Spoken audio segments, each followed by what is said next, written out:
And guess what? You're all going home with a 960! You get one! You get a 960! You do! Not you, Jack. Not you. Boo, bad joke. Not Jack.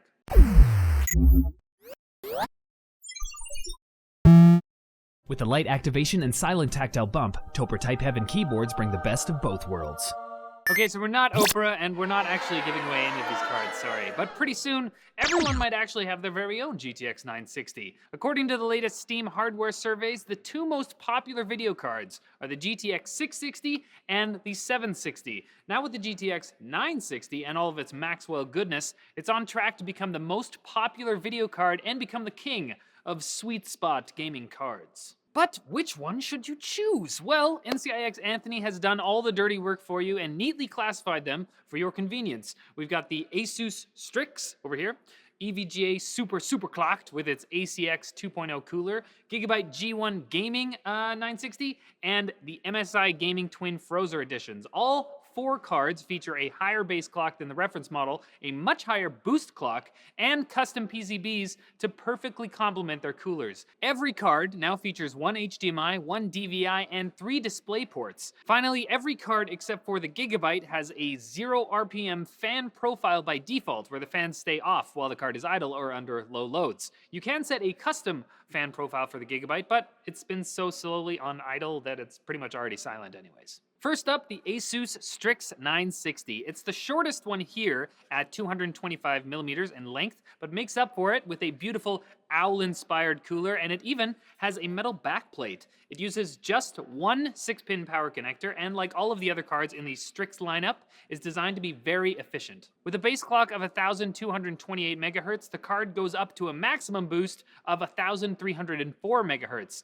Under full load, we reached a temperature of 62 degrees with the fan at 52%, and it being barely audible. Surprisingly, it does have the highest memory clock of the group. Next up is EVGA's super clocked edition 960. This features their ACX 2.0 cooler, comes in at a length of 270 millimeters, and uses one 8-pin power connector. This is the same cooler used in the higher-end 970 and 980 cards, so it's no surprise that it clocks in very high. The base clock starts at 1,279 megahertz and reaches a maximum of 1,430 megahertz. The temperatures are a bit higher at 74 degrees, but it comes with a very conservative fan speed curve by default. That, again, is barely audible. Gotta love that Maxwell power efficiency goodness. Up next is the Gigabyte G1 Gaming 960. This card uses the same 305mm long WindForce cooler and the same very sexy backplate found in the higher-end Maxwell cards that is capable of dissipating up to 450 watts. Now, one cool feature is the addition of 2 little light-up logos that tell you when the fans are off. It says silent and stop, which is actually pretty convenient when you've sandwiched 2 cards in SLI and don't have room to peek in the case. It's the most power-hungry of the group, using 2 6-pin power connectors. This card has a base clock of 1,241 megahertz and a maximum boost clock of 1,392 megahertz, with the memory also at 1,753 megahertz. Temperature-wise, it reaches a maximum of 69 degrees and again is very quiet. And lastly, we have the MSI Gaming Twin Frozer 960. Yet again, we follow the trend of taking the higher-end coolers on the 970 and 980 and slapping them on to the 960 for even better results. With the 280mm long Twin Frozer cooler, we get a base clock of 1,216 megahertz and a maximum boost of 1,291 megahertz. The card sits at 64 degrees under load with the fan at 30%, which, you guessed it, is again barely audible.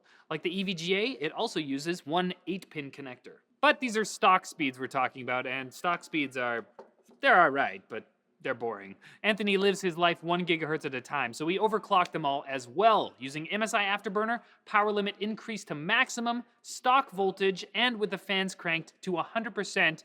Here's his results. MSI and Gigabyte top the charts, both with a 22% increase in core clock speed. Compared to the reference design's base clock speed of 1,126 megahertz, we've actually gone up by almost 35%. Again, These are at stock voltages with pre-production drivers, so you could expect even higher numbers once drivers get updated.